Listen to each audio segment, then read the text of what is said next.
Kids, or visit us online at todaysparent.com. Today's Parent Kids Summer 2001 is brought to you in part by CBC Television. It's fun.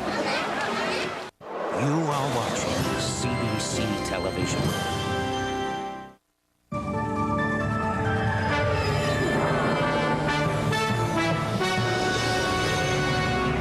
From CBC News, Canada Now. I'm Dennis Trudeau in Vancouver. Old wounds, allegations of sexual abuse at one of Canada's most exclusive private schools. The eyes of the world are on Edmonton as the track and field championships open. How will Canada do? And I'm Mike Wise in Toronto News tonight. Washout for squeegee kids, the courts uphold a ban on begging for change, and Caravana invasion. The city opens its arms for the party. That and the rest of your Toronto news coming up at 6:30.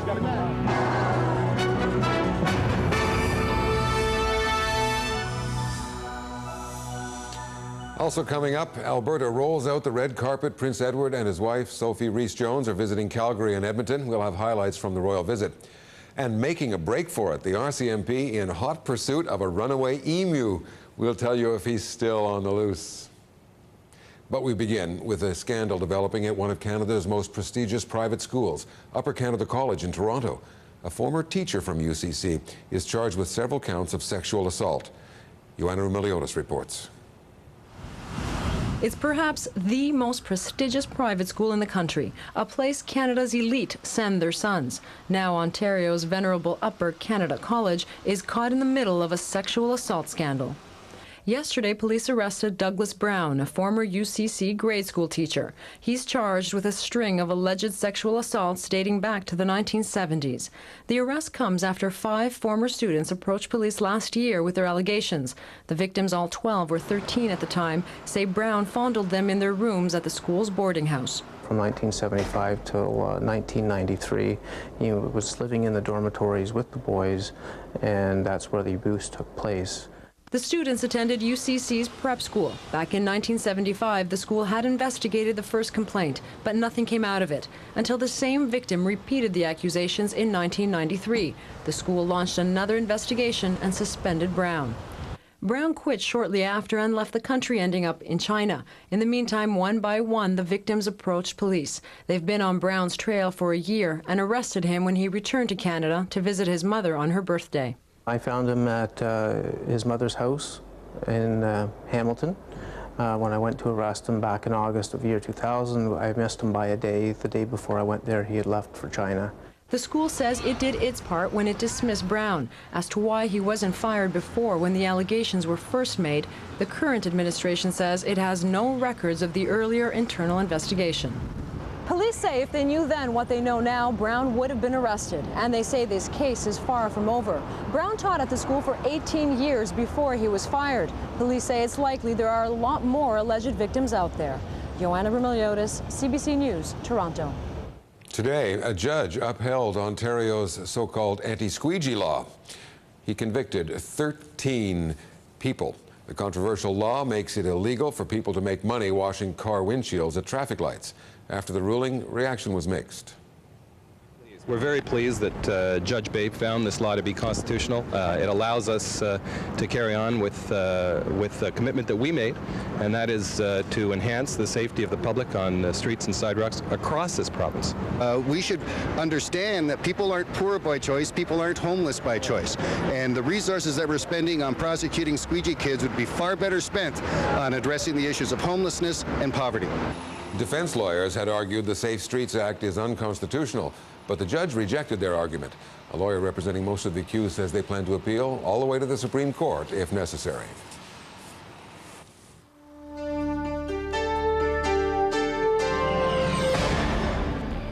I seriously don't like it because they leave scratches on my windows and stuff. But I don't mind giving a hand, like giving them money and stuff. I pay a lot of taxes, and I know they don't. At the end of the day, they're probably making pretty good money.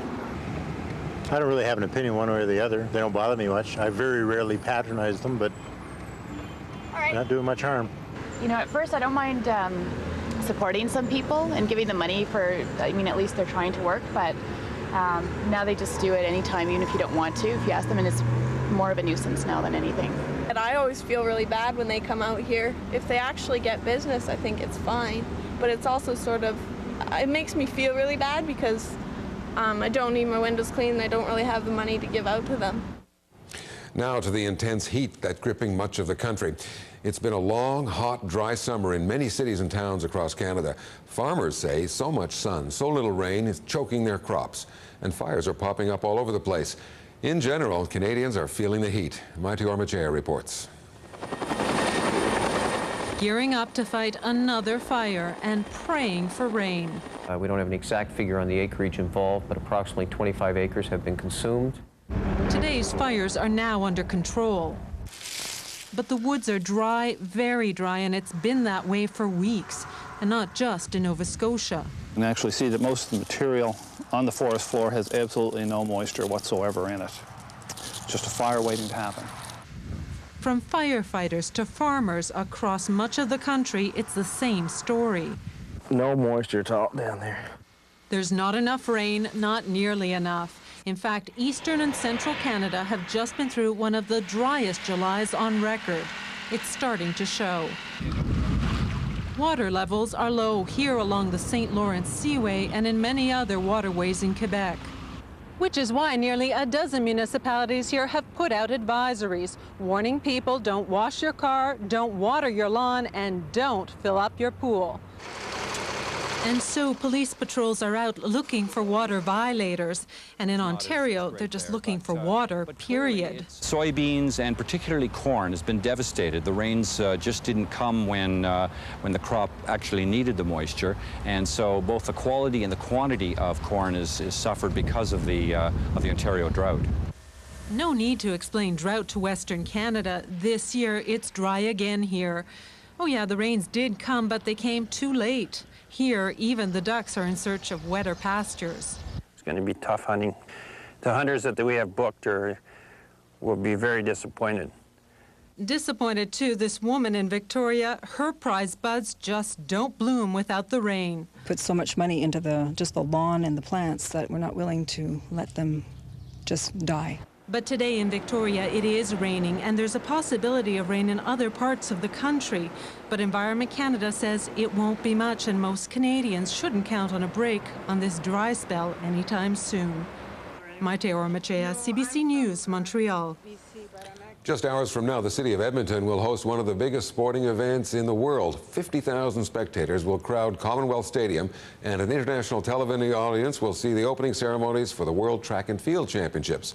Mark Connolly joins us live from the stadium. I understand, Mark, that Edmonton businesses are shutting down early because of this? That's right, because it's going to take so much to get all these people in the stadium at once. They're shutting down at 3 o'clock today, and everyone's going home early, at least government offices. They've encouraged private businesses to do it as well. As a matter of fact, some are shutting down as early as noon today. They shut down because it's going to take so long to get people into the stadium. It officially starts at 6 o'clock. The stadium opens 2 hours before that, and they hope people get here early so they can fill it up quickly. And something unusual tonight, just not only the opening ceremonies going, but one of the premier events of the meet. For the first time ever, the men's marathon will be part of the opening ceremonies. Ceremonies start at 6 o'clock. At 6:45, the men's marathon goes out. Ceremonies continue, and then around 9 o'clock, it comes back into the stadium, and you'll have a full house for the men's marathon. That's one of the reasons all those businesses are letting their people out early, because so many streets across the city are going to be shut down for the men's marathon. It's going to be gridlock in the downtown immediately preceding the championships. Mark Connolly in Edmonton, thanks for this. All right, Dennis. And of course, CBC will provide coverage of the games, beginning with those opening ceremonies tonight, starting at 8 o'clock. Now, for comprehensive details on the World Track and Field Championships in Edmonton, check out our website. That's cbc.ca.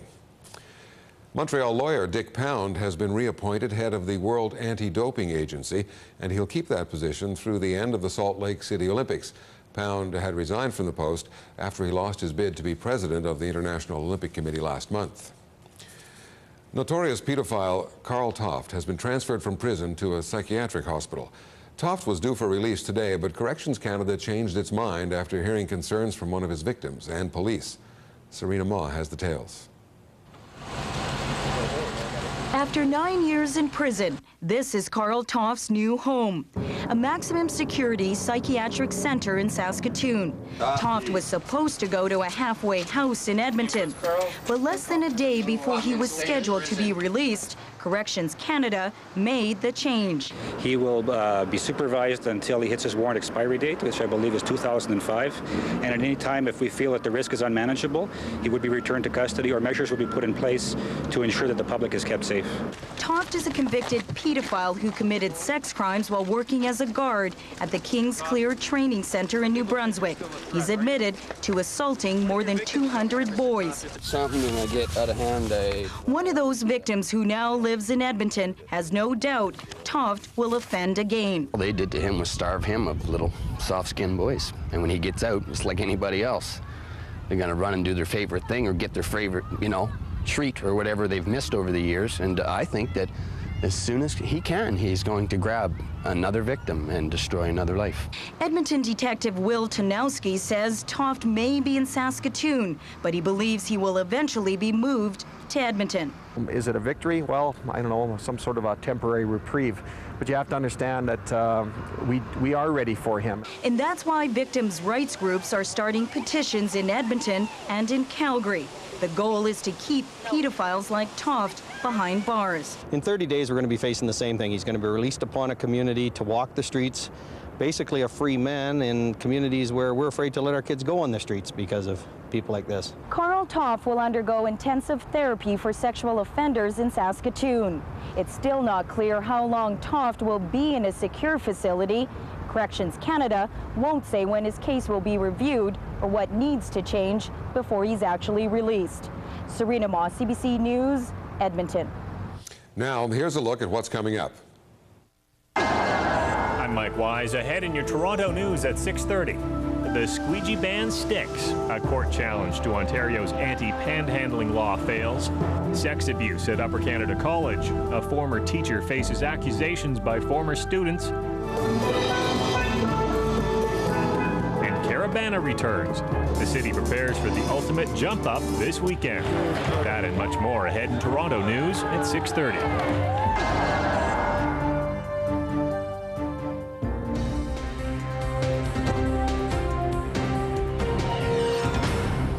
Jeannie Lee joins me now with business news. And Jeannie, one of Canada's biggest glass companies is on the blocks.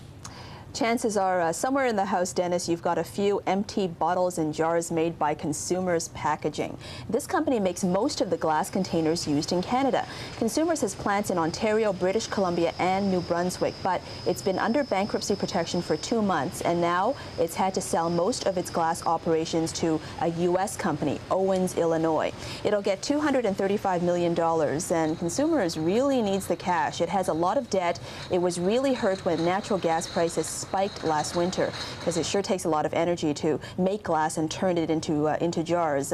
Employees are being told that their benefits and pensions are being protected, but some creditors and shareholders are out of luck when it comes to recouping losses. You know, a year ago this was a $3 stock. Today it's going for a pocket change. Oh boy. And for fans of nostalgia, an era in Canadian aviation's over. Hawker Siddeley Canada is about to change pilots, shall we say. It's accepted an offer for $5.8 million from a couple of Winnipeg groups, Coastal Investments and Winnipeg Supply Investment Corp. Now, Hawker Siddeley was once known in Canada as Avro, the company that built the storied Avro Arrow. Also famous for the Hawker Hurricane, which is one of the planes that won the Battle of Britain. Now, in Canada, Hawker really diversified. We're looking at pictures of Sydney Steel Corporation, which just now is being wound up by the Nova Scotia government. And Hawker Siddeley also made a lot of subway cars for the Toronto subway. 6 years ago, it began selling off assets. It gave shareholders a special payout. So really what's left to sell today is its famous name, though we really didn't hear today what the buyers plan to do with that famous name and the famous story, Dennis. All right, thanks, Jeannie. Have a good weekend. You too now. Bye-bye. The Premier's Conference just wrapped up in Victoria, and the consensus they reached yesterday on healthcare is making waves today in Ottawa. Christina Lawand has this report. They may have had their tiffs coming into this conference. The premiers ended it all as one big, happy, feisty family, locked arm in arm with a warning for Ottawa. If we're not willing and the federal government is not willing to act in a more complete partnership with the provincial governments, our healthcare system is not sustainable. The premiers are adamant Ottawa needs to pay a bigger share of their spiraling healthcare bills. And they came to Victoria prepared for a numbers war, armed with graphics to show Canadians how quickly provincial healthcare bills are rising, how federal funding is not keeping up. We have demonstrated our commitment as provinces to health care. What we're simply now asking the federal government, it's time for you to demonstrate your commitment to health care in this country. They'll come up with some excuse on why they can't do anything about health care for Canadians. But, you know, this is not a one-day issue. This is not a two-day issue. This is a continuous issue where Canadians want better health care from coast to coast to coast. But Ottawa says it's already given the premiers plenty of healthcare cash, $23 billion new dollars promised over 5 years. And the federal intergovernmental affairs minister says enough is enough. They ask us to increase the money that we will put in the CHST and equalization payments by more than $10 billion each year. We have said 2 days ago that this was unrealistic. It is still unrealistic. The premiers were prepared for that answer. Mike Harris had this preemptive jab. I find it strange that Brian Mulroney, with a massive deficit, spent 18 cents of his program dollars on CHST transfers to the provinces for health care, and a compassionate, caring, liberal government in Ottawa today with a huge surplus is only spending 14 cents. I find that very strange. Still, the premiers know they face an uphill battle. Unlike the last time Ottawa loosened the purse strings, there is no federal election right around the corner. So there was no immediate incentive for Jean Chrétien to cave in to the premier's demands. Christina Luan, CBC News, Victoria. Earlier this week, we told you about a strange creature that had washed up on the shores of Newfoundland's Fortune Bay. The find baffled officials and fishermen. Now it's the turn of scientists to try and solve the mystery. Glenn Deere reports. And do you think it looks bad? Be thankful this isn't smell-o-vision. Such are the occupational hazards of marine scientists. This is a piece of this. That hairy creature with no head nor tail, which washed up on the shore near St. Bernard's. And it's quite a stench coming from it now. The tissue, smell and all, is being sent to a DNA lab. Right now, our best guess is that what you've got is a badly decomposed basking shark.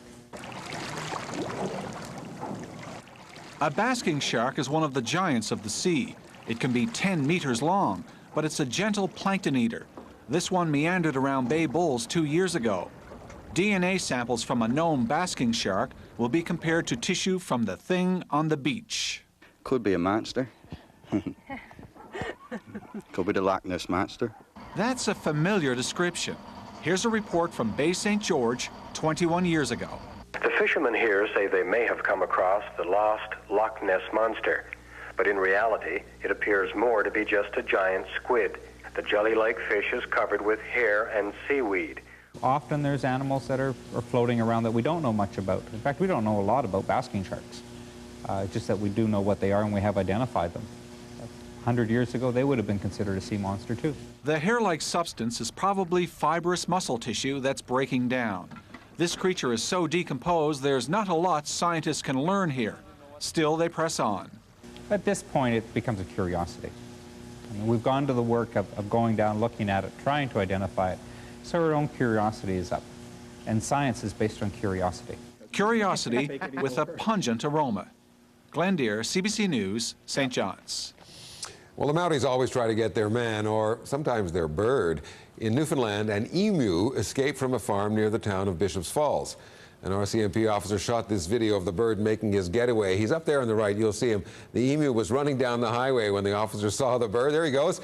He pulled over, tried to catch it, but the emu made a break for it, ran into the woods. Police say the bird was just too big and too fast. The car was going 40 kilometers abreast of the bird, and he wasn't breaking a sweat.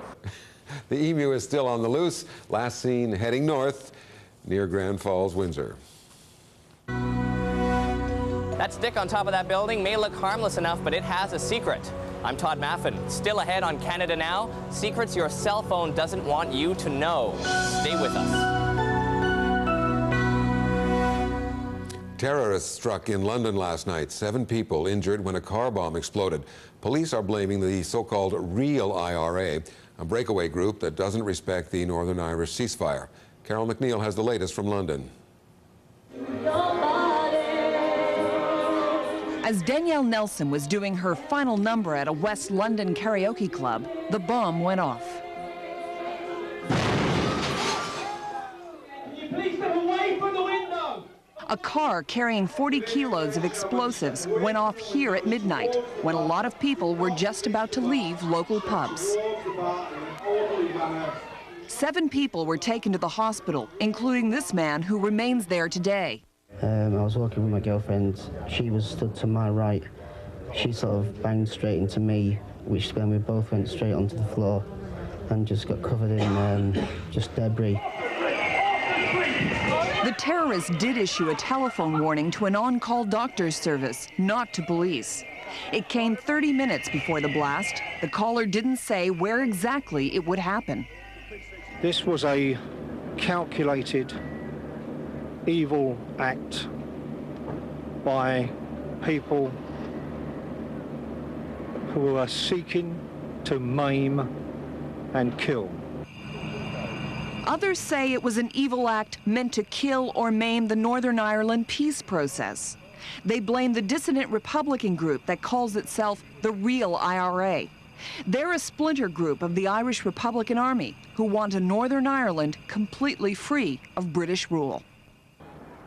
The timing is no accident. Sinn Féin and the Ulster Unionists are now considering a last-ditch proposal to save the current power-sharing deal. All the parties have condemned last night's bombing, but everyone pledges it will not, in itself, be the death of the Good Friday Peace Accord. Carol McNeil, CBC News, London. Israeli police were expecting trouble today at Jerusalem's holiest site, but it didn't happen. However, a security buildup did trigger widespread demonstrations. 5 Palestinians were wounded in scuffles with Israeli soldiers in the West Bank. Israel had beefed up security in Jerusalem for Friday prayers. They banned Palestinians under the age of 40 from a main mosque. Worshippers prayed outside in protest. The show of muscle by Israel comes after a week of escalating violence. Last weekend, the Holy Compound was the scene of rock throwing and clashes between Jews and Muslims. It's also where the most recent Palestinian uprising began nearly 1 year ago. In West Africa, 8 paramilitary police have been acquitted on charges they took part in a political massacre. The killings took place last October in Ivory Coast during a chaotic election campaign. Today, when the military court announced its verdict, supporters of the accused were elated. The case was seen as a crucial test of the Ivory Coast justice system. Prosecutors wanted the men sentenced to life in prison. They were accused of killing 57 people, all young opposition supporters. The victims had been shot in the head. Still ahead, so nice to meet you. Prince Edward and Sophie Rhys-Jones touch down in Alberta. Royal watchers rejoice.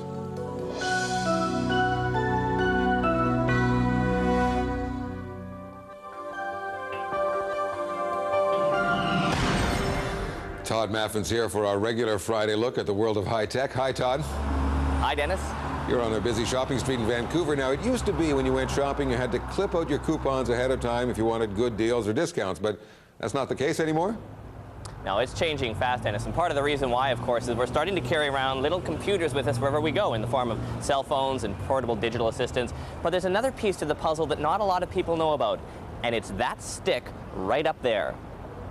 That is a cell phone tower. Now, one of the big misconceptions about cell phone towers is that they are, in fact, big towers. Well, in urban areas, they're really just sticks on top of buildings, but they're everywhere. And part of the reason it works so well with coupons is that my cell phone has the connection with that tower up there. As a result, my cell phone provider knows pretty much to within about a quarter mile or so which area I'm in. Now it gets a little smarter with Canadian technology, a company called CellLock in Calgary. The way their software works is even though my cell phone has the connection with that tower, there are towers there and there as well. And so they triangulate my position and get my location down to within 10 meters. Now, what does that mean in real worlds with coupons? What it means is if I'm in a store or passing a store on a street, my cell phone provider knows where I am and can sell that information to the store, which then can beam me a digital coupon right to the screen of my cell phone.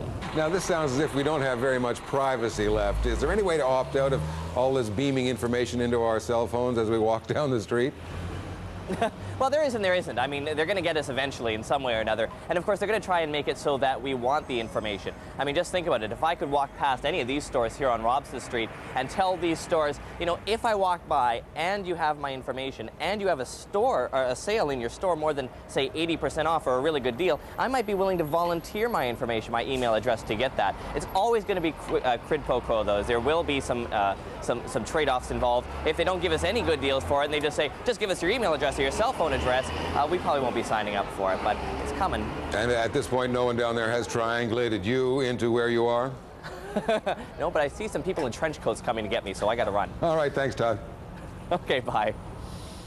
The leader of North Korea doesn't like to fly, so Kim Jong-il arrived in Moscow by train today, and it was a long trip. He spent 9 days on the rails, riding from North Korea all the way across Russia in a 21-car armored train. Kim will spend his first night in Moscow alone. He'll meet Russian President Vladimir Putin tomorrow and attend a concert in his honor. For regular Muscovites, Kim's arrival was little more than an annoyance. One of the city's main train stations was shut down for hours right during the Friday rush hour. Landslides and floods are ravaging the Indonesian island of Nias. At least 35 people are dead. Floodwaters have flattened trees and destroyed houses. About 1,500 people are left homeless. Villagers are searching the mud and debris for survivors. More than 100 people are still missing. Tropical storm Barry is picking up speed as it moves through the southern United States. The storm has already drenched parts of South Florida, some areas getting as much as 35 centimeters of rain. All that rain flooded streets and dozens of homes. Authorities say it could be a few days before the rain lets up, and still a chance of tornadoes. The most active volcano in Europe has been caught again on film, this time from space. NASA has released pictures showing Italy's Mount Etna in the middle of one of its most recent eruptions. The images show the spewing ash and fire that has plagued the area for weeks.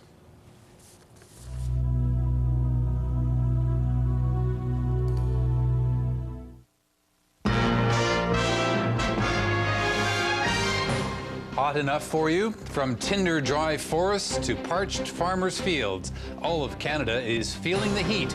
The details of the drought on tonight's National.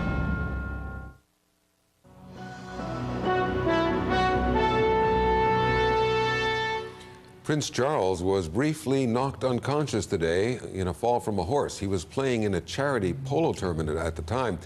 An ambulance took the prince to hospital where they treated him for minor injuries. He will spend the night there as a precaution. Now, Charles has had many riding accidents over the years and has broken many a royal bone. His trip to hospital comes just 2 days after his grandmother was in for a blood transfusion. And Calgary received some royal visitors today. The Earl and Countess of Wessex, also known as Prince Edward and Sophie Rhys-Jones. The couple took the time to present achievement awards to some special young people. Jennifer Kirby has the story.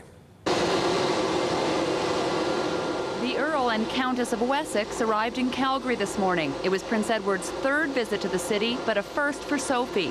At a downtown hotel, staff rolled out the red carpet, and some people waited outside for more than an hour to get a glimpse. I think it's a great honor to be able to see the Prince and the Countess. I've only seen Princess Anne, and I'd like to see all the royal family. I think it's exciting. The Earl and Countess were the guests of honor at an awards ceremony. The Prince was presenting the Duke of Edinburgh's Achievement Award to 144 young Canadians. I hope you feel proud of what you have done. And I know that there are lots of your friends and colleagues and everybody else who say, oh, the Duke of Edinburgh Award, oh, I could do that. The difference is that you know you can. And when you walk out of this room later on, you can walk just a few inches taller and feel proud of your achievement. Congratulations. Well done. The award was started by Edward's father, Prince Philip, 50 years ago. Applicants have to prove themselves in several categories like sports and community service. Today was a day of recognition and pride for them, even a few laughs. Sir, if we could just pause 1 second for the It was a day the award winners say they'll never forget. Going up on stage, meeting His Royal Highness Prince Edward is a lot of fun. It's not something you'd get to do normally, so. He's such a nice man, actually. He's quite easygoing and just really pleasant to talk to. I think just meeting the prince, and I was actually sitting about 5 feet away from his wife, so that was just amazing to see her and them up close. One more time. What are you going to do? The royal couple's next stop, Edmonton, for the opening of the World Track and Field Championships. Jennifer Kirby, CBC News, Calgary. That's national and international news. I'm Dennis Trudeau in Vancouver. Canada Now continues. Good evening, everyone. I'm Mike Wise in Toronto News tonight. If squeegee kids were looking for a break today, they didn't get it. A judge says there's nothing unconstitutional about making panhandling illegal. Beatrice Politi has our top story tonight. Beatrice, hello. Hi, Mike. The courtroom was full of people today as they gathered to hear what Judge William Babe would decide. He rejected all of the lawyers' arguments, saying that he found no violations of the Charter or the Constitution. Well, we're disappointed, of course, in the decision. We think that our arguments were very powerful. Several of the arguments were very powerful. Rosenthal and other lawyers had argued that the Safe Streets Act violated a person's right to freedom of expression, that the law was too vague and put too much power in the hands of police, and that it was a criminal law beyond the powers of the province.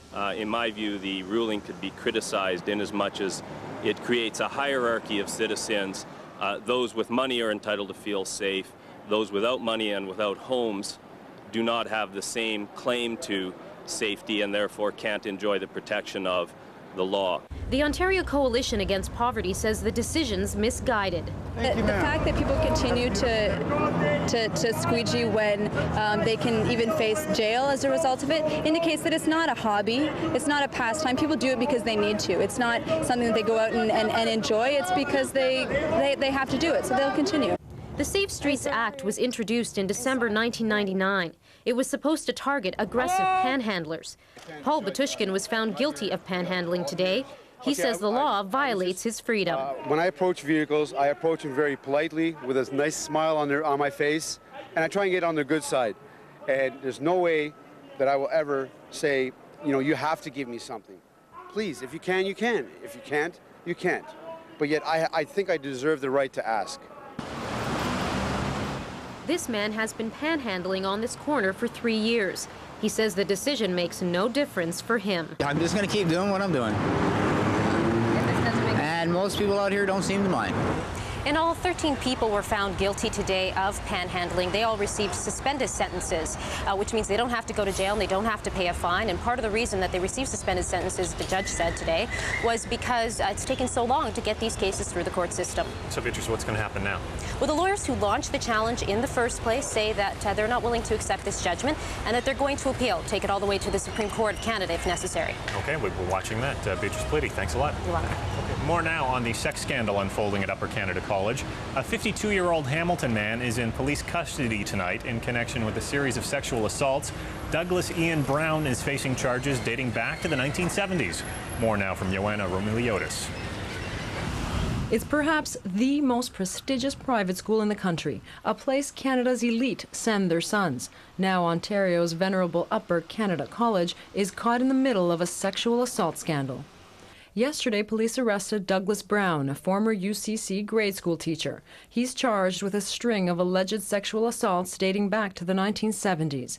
The arrest comes after 5 former students approached police last year with their allegations. The victims, all 12 or 13 at the time, say Brown fondled them in their rooms at the school's boarding house. From 1975 till 1993, he was living in the dormitories with the boys, and that's where the abuse took place.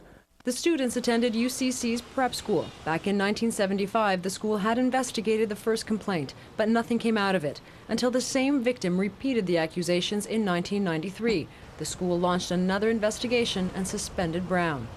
Brown quit shortly after and left the country, ending up in China. In the meantime, one by one, the victims approached police. They've been on Brown's trail for a year and arrested him when he returned to Canada to visit his mother on her birthday.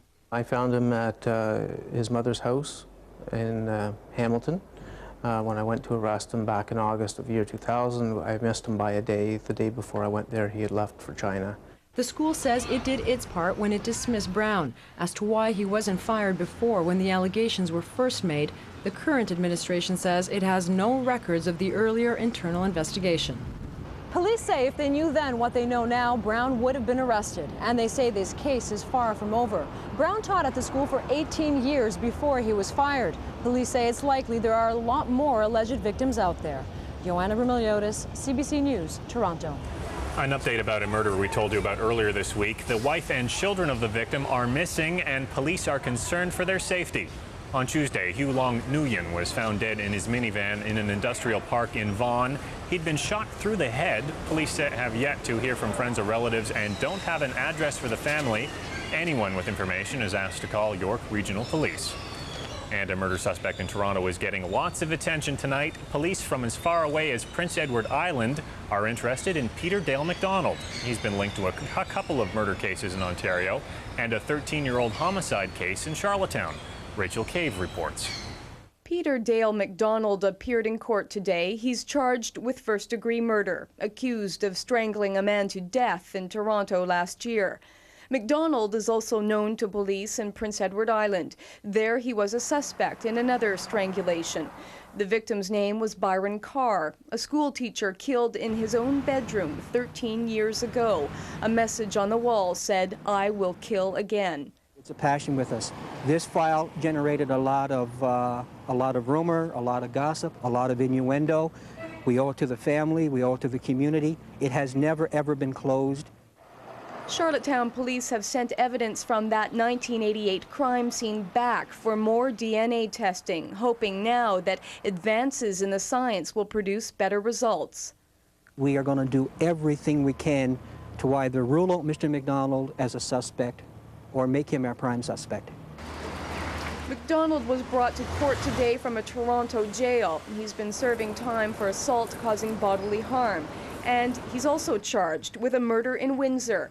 Michelle Charette disappeared last summer. Her body was found in a field so badly decomposed, police had to use dental records to identify her. It's still not clear how she died. McDonald appears in court next month in connection with the Windsor case.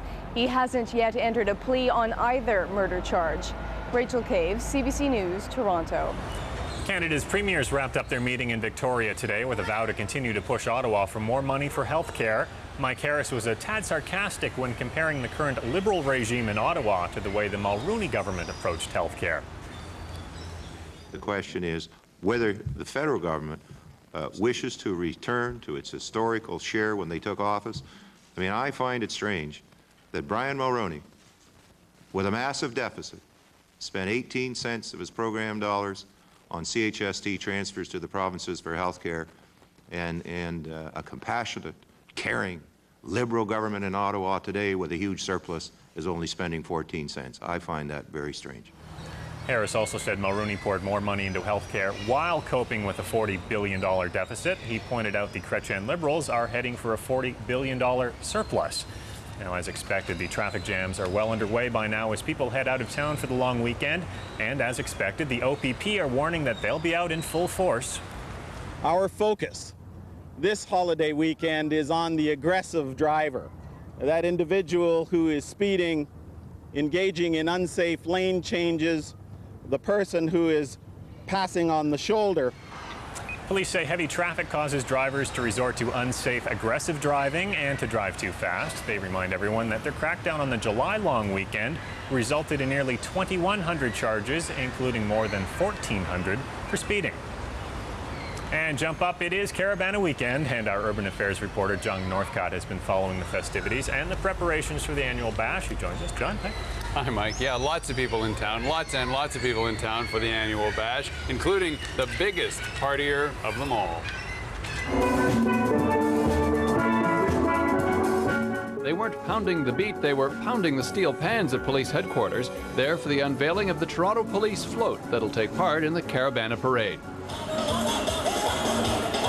Inside, the Caribbean spirit rocked the house as everyone, it seemed, jumped up in anticipation of the arrival of a shack attack. Yes, the big man, Shaquille O'Neal himself, made his way into police headquarters. A frequent Caribana visitor, he admits to liking the kids and the people.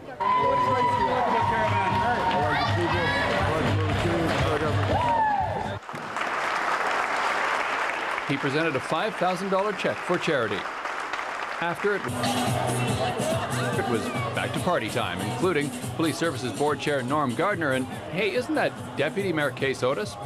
They might just play all through the weekend. They could. Tonight sees the Sunset Boat Cruise from 7 until midnight. Tomorrow, the big one, the Parade of Bands from 10 a.m. until people run out of steam.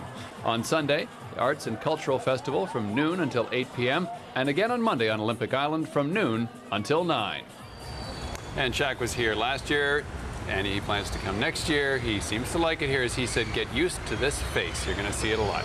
Okay, I'm curious, John. You can't tell on TV, but you and I are kind of tall. How tall is he? He's enormous. He's enormous. Yeah, we're about 6'2", 6'3", somewhere around there. And I was shooting him, and I had the camera up to, I think my neck might recover by the weekend. But, yeah, he's a big man. He's over 7 feet tall. And twice as broad as he is as well. Just massive. Well, you got the weekend to recover from shooting. Yeah, exactly. So okay. Now, thanks a lot, John. Okay. Okay, now, Toronto police are asking drivers to avoid the city's West End tomorrow until early Sunday morning as the annual Caravana Parade is on the march. The colorful extravaganza of 36 floats begins at Exhibition Place, snaking west until the parade disperses at Dowling Avenue. That entire strip of the lakeshore extending west to Roncesvalles Avenue will be closed to traffic by 1:30 this morning, lasting until Sunday morning at 3 a.m. And George Bernard Shaw was once asked for permission to make a musical of his play Pygmalion. He replied, "I absolutely forbid any such outrage." So what might he say now that the golden arch of a certain fast food chain graces the home of the festival that commemorates his work? The controversial McDonald's is now open and apparently doing a landmark business. Critics, and there were many, fear the outlet clashes with the town's image. The restaurant owners agreed to a smaller and less bright version of the trademark M.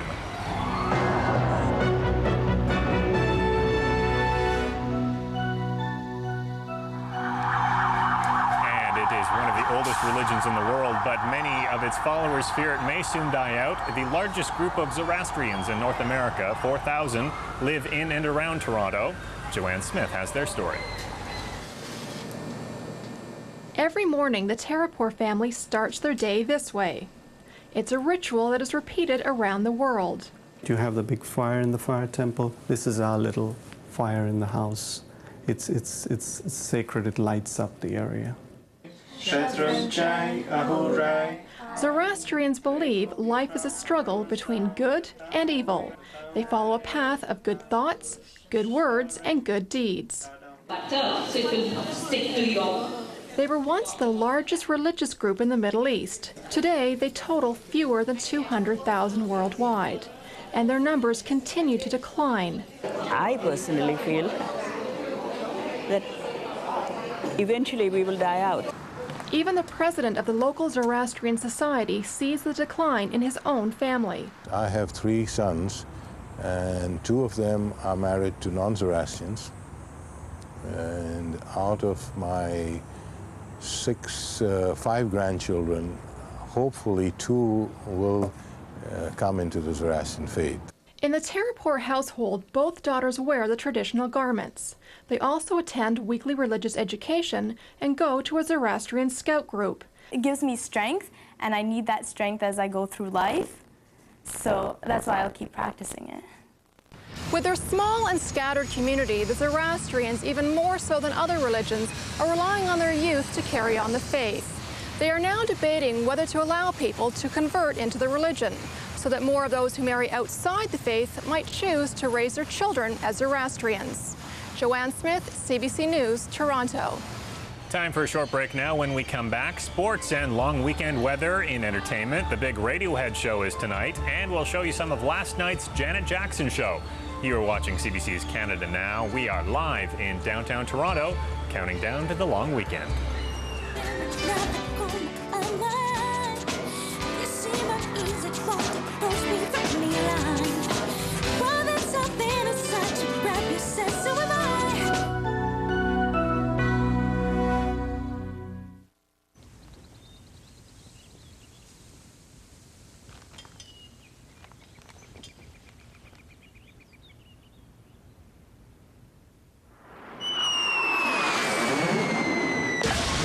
When you've got a tough headache, it takes just one small thing to make you miserable.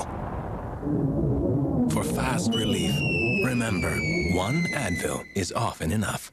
Advil for today's tough pain.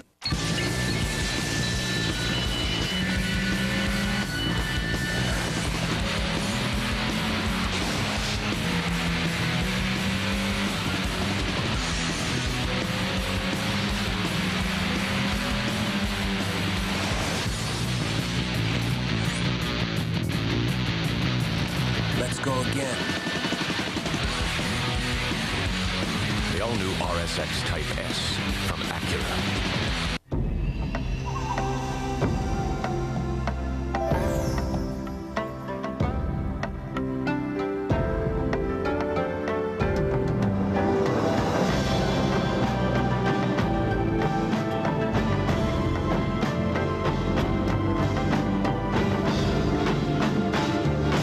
Is that rhythm the thumping of the seesaw or the beating of your heart? Korea, 5,000 years new. Idomo Summer Safari is on now. Buy elephants to our warehouses, we're bringing armoires at $4.99. 5-piece bedroom, $13.99. We're rushing down rivers, armoires at $8.99. Accessories, $99.95. I'm coming home with rolling bookcases, $149. $99 to $5.99 from the villages to ocean ships. Idomo Safari, on for limited time. Enjoying dinner tonight at Simcoe Park here on a warm Friday night. It is shaping up to be a beautiful long weekend. Right now it is 30 degrees. You can actually breathe the air today, and there's not an aphid in sight. Now, more on the aphids and the weather a little later on in the program. But first to entertainment. Janet Jackson rocked Toronto last night.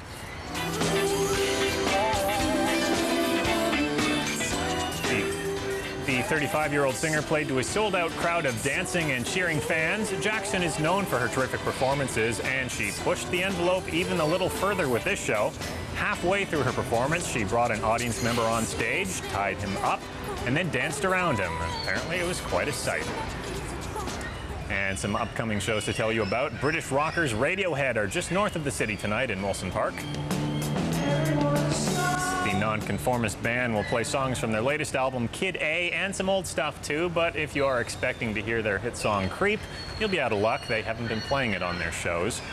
Now, doors for that concert opened at 3 this afternoon, but Radiohead won't be on that early. Beta Band and Kid Koala are both opening up that show. Again, that's at Molson Park in Barrie. Now, here are a few other shows you might want to check out this weekend. Tonight, the Island Soul Festival kicks off at Harbourfront Centre and runs through Monday. Errol Fisher is at Dew and Laura Hubert is at Healy's. Tomorrow, Maxwell is on at the Phoenix, Buck Cherry is at Lee's Palace, and Reggae Bana is on at the Opera House. And Sunday, Len Hammond is performing. That's at Harbourfront Centre. And if you were planning on going to the Electronic Music Fest, Mecca this weekend, that show has been postponed.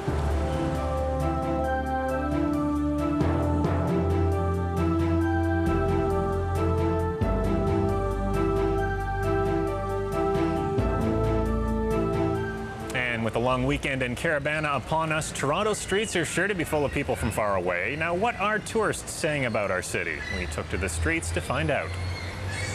Very high, tall buildings, beautiful streets, and still the people are friendly. Quite nice, quite attractive place to be in. It's just so, compared to London, it's just like slow paced, isn't it? Yeah. Smog, big. Huge. Many races, used to call it, different people all over the world, and that looks very nice. Caribana down here. I think I'm gonna love it and have fun. Hot. Very nice, quite big. We could do without the smog. I think that would put me off coming back, knowing that you've got the smog. And this is actually one of the cleaner days for the smog. But anyway, it's been an amazing week for Raptors fans. Vince Carter is staying, Hakeem Olajuwon is coming, and tonight a midsummer treat as some of the top players in the NBA are gathering at the Air Canada Centre for a sold-out charity game. Anthony Robart reports. Check. 1, 1, 2. The final touches are being put on at the ACC this afternoon in preparation for tonight's Vince Carter charity basketball game at 7:30. Some of the biggest names in the NBA are here to play. He's going to leave this for Garnett. Kevin Garnett, Chris Webber, and Charles Oakley making a return to Toronto after being traded to Chicago. If you haven't got tickets, well, it's too late. The game's completely sold out. I'm used to a sellout in the playoffs, not a sellout in a charity game in the summer. And, 19,000 is wonderful. It just shows the support of the fans here in Toronto. Tonight's game caps a very exciting week for the Raptors. Hakeem Olajuwon is now officially bound for TO for the twilight of his career. The 38-year-old NBA legend will be paid nearly $17 million over the next 3 years. He comes to Toronto after spending the past 22 years in Houston. He's the icing on the cake for the Raptors. With Vince Carter, Alvin Williams, Antonio Davis, and Jerome Williams all signing long-term deals, NBA insiders are now considering the Raptors one of the favorites to win the Eastern Conference and maybe, one day, the championship. Anthony Robart, CBC News, Toronto. And the Toronto Phantoms of the Arena Football League continue their terrific inaugural season tonight. They're in playoff action in Nashville. Now, the Phantoms were new to Toronto this spring, and after starting slowly, they're currently the league's hottest team. They beat the New York Dragons in a playoff game last week and have now won 6 straight. They're just 2 wins away from securing a berth in the championship game, the Arena Bowl. Nashville is tough, though. They went 10-4 this season and were Arena Bowl finalists last year. Now we're going to take another quick break from a regular spot here on Front Street West. Back with the latest in business news and weather. We'll see you after the break.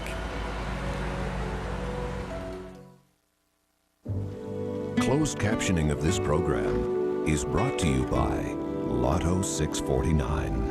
Just imagine. It's not just about saving money. It's about spending time, just dropping by and creating bonds rather than simply buying them. At Edward Jones, it's never just about investing. It's about knowing you and your dreams. My every hope, my life, my world, it all begins with a dream. Edward Jones, investing in you and your dreams.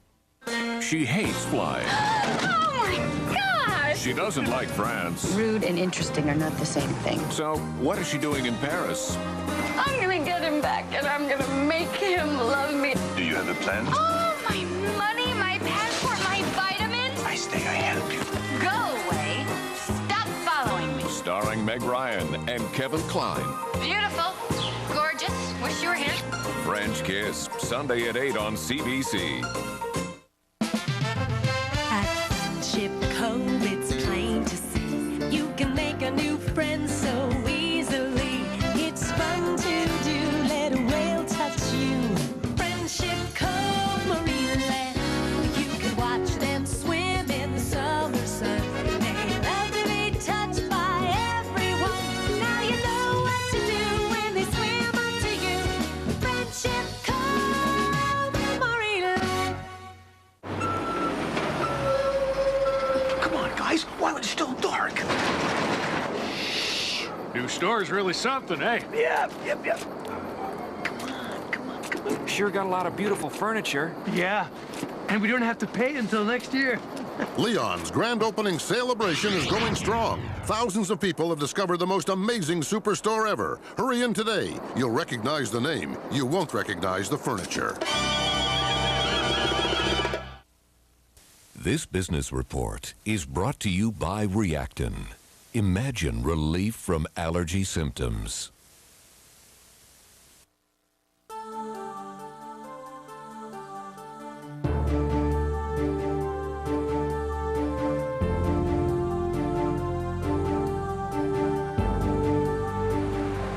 In other business news, an American company wants to take over a troubled Toronto bottle manufacturer. The $235 million deal would help Consumer Packaging of Canada pay its creditors. But will the offer be enough to pay shareholders? James Dunn has the details. This was the scene at Consumers Packaging when they filed for creditor protection back in May. Gardeners tending the flowers. The company execs remembering better, brighter days for the bottle maker. Whether they be food as here, juice, liquor, wine, beer, that's our business. A very proud history here. A history that couldn't go on because rising costs for shipping and natural gas cut deep into the bottlemakers' margins. The company also had to give in to a crushing debt load. It asked the court to hold off creditors while they figured out how to pay the bills. Now a deal that means some of those bills might get paid is on the table. It comes from the biggest maker of glass in the U.S. Owings, Illinois has agreed to buy Consumers' 6 Canadian plants for $235 million. But the deal leaves Consumers shareholders empty-handed. No one from the company was available for comment, but in a statement, Consumers said the proposal will not provide sufficient cash to repay secured and unsecured creditors in full, nor does it leave the company's shareholders with any residual value. That's bad news for shareholders, but so far the word is Consumers is doing business as usual with customers like Steam Whistle Brewing. Now that there's an ownership change, what I'm hoping is that they'll be able to provide the same type of product and the same service and hopefully have it made by the same people. The deal won't be finalized until August, but it will be some time before it's clear what impact it has on Consumers' 2,400 workers, including 450 of them right here. James Dunn, CBC News, Toronto. Well, if you're anywhere in the GTA yesterday, you were probably bugged beyond belief. That's because millions of tiny green and black insects in the city. Ew! Yuck! People tried swatting, waving their arms, just about anything to escape the invasion. Turns out they're soybean aphids, and they're new to Ontario and have been feeding on crops in the London region. So how'd they end up here? What almost certainly happened is that the winged aphids were produced in southern Ontario in over large areas. These got up into the air column and then moved in an easterly way to Toronto, and then for whatever reason, probably luck of the draw, a little bit of a crapshoot, they dumped down on the city of Toronto yesterday afternoon. Now, luckily the aphid has a very short lifespan. Most of the bugs that blew in yesterday have already died. Well, another kind of invasion is taking over the city this weekend. We're crawling with visitors for Caribana, and it looks like the weather will be great for the big parade. Tonight, expect cloudy skies. The low will be 20 degrees. Parade day should be mostly sunny with a high of 29. Looking ahead, Sunday and holiday Monday should both be mainly sunny. The high is 32. The low for both days is 19. Tuesday, hazy skies. The high a sweaty 33. The low 21 degrees. Now, coming up Monday on CBC Radio's Metro Morning, join guest host Jane Houghton for the sounds of summer in the city. She'll speak with a number of guests to get the best of what this city has to offer, everything from outdoor theater to nude beaches, from patio culture to Caribana. That's the holiday version of Metro Morning from 6 to 9 on Monday on CBC Radio. And that is our show for Friday, the end of the week and the beginning of a long weekend. Thanks so much for watching. I'm Mike Wise. We're off on Monday, but you can get a full hour of news with Dennis Trudeau. Jennifer Gates will be back here on Tuesday. Until then, enjoy the weekend. Good night.